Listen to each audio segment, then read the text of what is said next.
শ্রাবণ পরিক্রমার আজকে হলো সপ্তম দিন, বড় মার জন্ম মাস। খুব আমরা প্রতি বছর এই মাসটা খুব আনন্দ করি। তো আজকে আমি রেডি হয়ে যাচ্ছি মাতৃ সম্মেলনে, আমাদের বাড়ির কাছেই।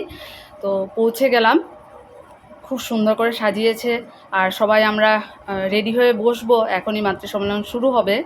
তো সত্যি ভীষণ ভালো লাগে। আমরা এই বড় মার জন্ম মাসটা খুব আনন্দ করি সব মায়েরা। আর এই বছরের আমি আজকে প্রথম গিয়েছি, কারণ আমি তো বাড়িতে ছিলাম না। তো দেখলাম অনেক মায়েরা হয়েছে, খুব সুন্দর মাতৃ সম্মেলন আমাদের শেষ হলো। তারপরে এই যে সবাইকে সিঁদুর পরানো, সত্যি এটাও খুব মানে সত্যি খুব আনন্দের মুহূর্ত। কুট্টির মা আমাকে সিঁদুর পরিয়ে দিচ্ছে, আর কুট্টির মাকে আমার ভীষণ ভালো লাগে। মানে আমার নিজের মাসির মতো লাগে দেখতে ওনাকে। আমার মাসিও, কলকাতার মাসি চশমা পরতো, তো ওনাকে আমি ওই মাসি হিসাবেই মানে দেখি আর কি, মনে পড়ে তখন। আর মাতৃ সম্মেলনের পর সবাই সবাইকে এই যে মায়েরা সিঁদুর পরায়, এটা তো যে মানে সত্যি ভীষণ মানে কি বলবো, প্রিসিয়াস এই মুহূর্তগুলো, খুব ভালো লাগে।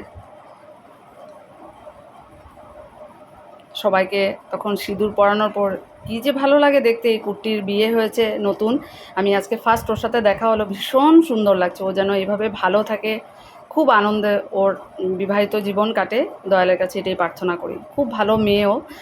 তো এই ও শ্রাবণ মাসে বাপের বাড়িতে এসছে, আর মাতৃ সম্মেলনে আমাদের সঙ্গে দেখা হচ্ছে, মাতৃ সম্মেলন অ্যাটেন্ড করছে, এটাই ভালো লাগছে।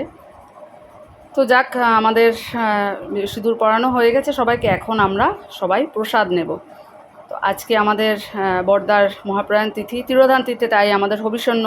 তো দুপুরবেলা 12টার মধ্যে আমাদের প্রসাদ নেওয়া হয়ে গেছে। তো এখন আমাদেরকে ফল প্রসাদই দিচ্ছে, আমরা অন্য কিছু খাবো না। তো সবাই এত ভালো খেয়েছি আজকে প্রসাদ, সাগু কলা মানে ফল প্রসাদ সবাই খুব ভালো খেয়েছি। পান খাওয়ার পর সবাই আমরা এই বাড়ির উদ্দেশ্যে রওনা হলাম, আর আমি বাড়ির জন্য প্রসাদও নিয়ে আসছি, আমাকে দিয়ে দিয়েছে।